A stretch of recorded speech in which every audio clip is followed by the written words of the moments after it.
নমস্কার বন্ধুরা, গল্পের মানুষ চ্যানেলে আপনাদের সকলকে স্বাগত। আজকের গল্প লাল খাম। আমার বিয়ের 1 বছর পেরোতেই একদিন রাতে আমার স্ত্রী আমাকে বলল, তোমার বাবাকে আমি আর জাস্ট নিতে পারছি না। সারাক্ষণ বৌমা আমার চশমা দেখেছো, বৌমা আমাকে একটু চা করে দেবে, বৌমা আমার লাঠিটা একটু খুঁজে দেবে, সারাক্ষণ এটা দাও ওটা দাও, আর নেওয়া যাচ্ছে না। এবার তুমি এর একটা বিহিত করো, হয় তোমার বাবাকে এ বাড়িতে রাখো, না হলে আমায় রাখো। আমি আমার স্ত্রীর কথা শুনে বিরক্ত হয়ে বললাম, আমার কি করার আছে, নিজের বাবাকে তো আর ফেলে দিতে পারি না। সারা জীবন এই বোঝা বইতে হবে, কিছু করার নেই। নেই মানে বললেই হলো, ওনাকে তুমি বৃদ্ধাশ্রমে পাঠানোর ব্যবস্থা করো, এতে তোমার আমার দুজনেরই আপদ বিদায় হবে। কি বলছো এসব? বাবাকে বৃদ্ধাশ্রমে পাঠালে লোকে কি বলবে? লোকের কথা না ভেবে আমার কথা ভাবো। তুমি যদি বাবাকে বৃদ্ধাশ্রমে না পাঠাও, তাহলে আমি বাবিনকে নিয়ে বাপের বাড়ি চলে যাব, এই আমি বলে রাখলাম। এই বলে আমার স্ত্রী নাজলি পাশ ফিরে ঘুমিয়ে পড়ল। আমি ভাবতে লাগলাম, আমি কি করব। নাজলিকে আমি খুব ভালোবাসি, ওকে ছাড়া আমি থাকতে পারবো না, কিন্তু বাবাকে ফেলে দেওয়াও যায় না। অবশেষে অনেক ভেবেচিন্তে সিদ্ধান্ত নিলাম বাবাকে বৃদ্ধাশ্রমে দিয়ে আসব, এতে যদি আমার সংসারটা বেঁচে যায়। সকালে বাবাকে বললাম, বাবা তোমার সব জিনিসপত্র গুছিয়ে নাও। আমার কথা শুনে বাবা চা খাওয়া রেখে বললেন, কেন খোকা, কোথায় বেড়াতে যাব? হ্যাঁ, তোমার এক আত্মীয়ের বাড়ি বেড়াতে নিয়ে যাব, ওখানে কিছুদিন থেকে আসবে, আমি অফিস থেকে এসে নিয়ে যাব। আমার কথা শুনে বাবা আনন্দিত হয়ে বলেন, তাই? আচ্ছা ঠিক আছে, আমি সব গুছিয়ে রাখব। আমি ইশারায় নাজলিকে বাবাকে বৃদ্ধাশ্রমে নিয়ে যাওয়ার বিষয়টি বোঝালাম। সেটা বুঝে নাজলি সেদিন খুব আনন্দিত হয়েছিল। সেদিন বাবার মুখে ফুটে ওঠা সেই অমায়িক হাসিটাও আমার পাথর মনটাকে গলাতে পারেনি। এতটাই পাথর মনের হয়ে গিয়েছিলাম আমি। অফিস থেকে এসে বাবাকে নিয়ে বৃদ্ধাশ্রমের দিকে রওনা হলাম। বাবাকে এখনো জানাইনি যে ওনাকে কোনো আত্মীয়ের বাড়ি নয়, বৃদ্ধাশ্রমে রেখে আসতে যাচ্ছি। বৃদ্ধাশ্রমে গাড়িটা থামার পর বাবাকে নিয়ে ঢুকবো, এমন সময় বাবা বললেন, খোকা আমরা না আত্মীয়ের বাড়ি যাব, তাহলে এই বৃদ্ধাশ্রমে কি করছি? আমি বললাম, ভেতরে চলো, বুঝতে পারবে। আমার কথা শুনে বাবা কিছু বললেন না। আমি ভেতরে গিয়ে বৃদ্ধাশ্রমে ওনার থাকার ব্যবস্থা করে এলাম। বাবা সবটা নির্বাক হয়ে দেখছিলেন। সব ব্যবস্থা করার পর বাবাকে বললাম, বাবা আজ থেকে তুমি এখানে থাকবে, এটাই তোমার নতুন ঘর। তোমার বৌমা চায় না তুমি আমাদের সাথে থাকো, তাই এখন থেকে এটাই তোমার ঘর, এখানে তোমার কোনো অসুবিধা হবে না, তাই ফোন করে আমাদের বিরক্ত করবে না। আমার কথাগুলো শুনে বাবা তখনও নির্বাক।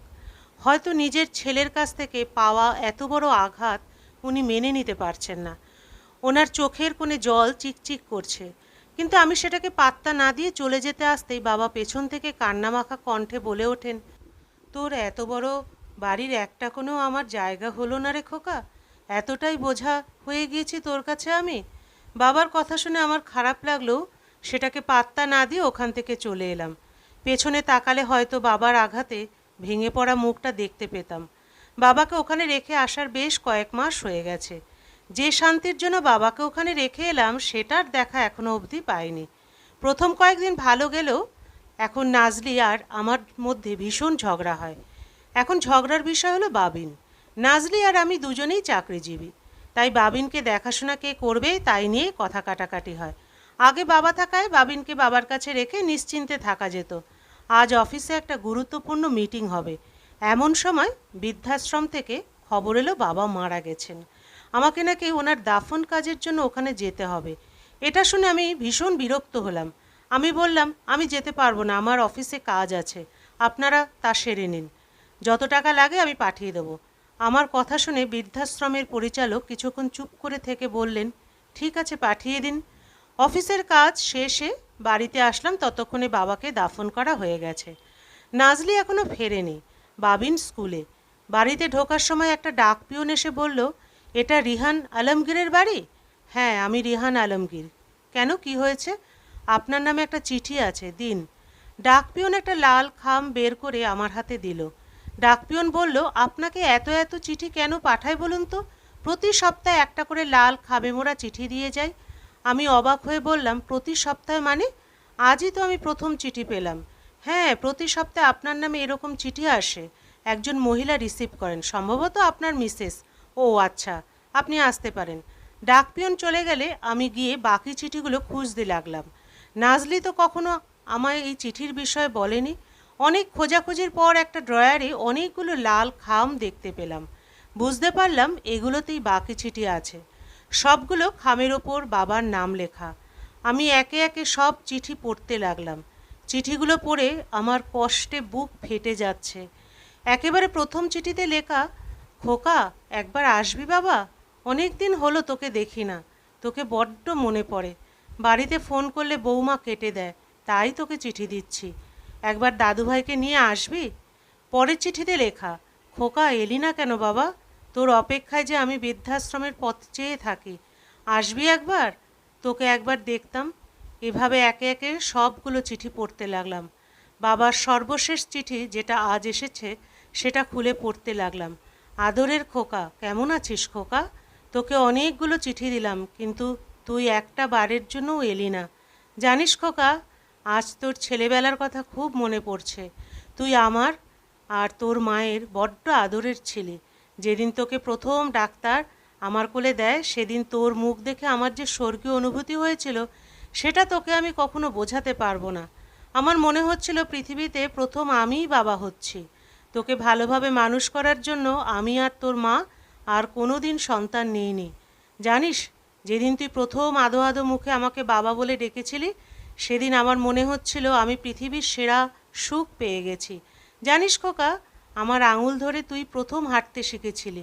একবার হাঁটতে গিয়ে পড়ে গিয়েছিলি, তাতে তোর যে কি কান্না, তোকে কিছুতেই থামানো যাচ্ছিল না।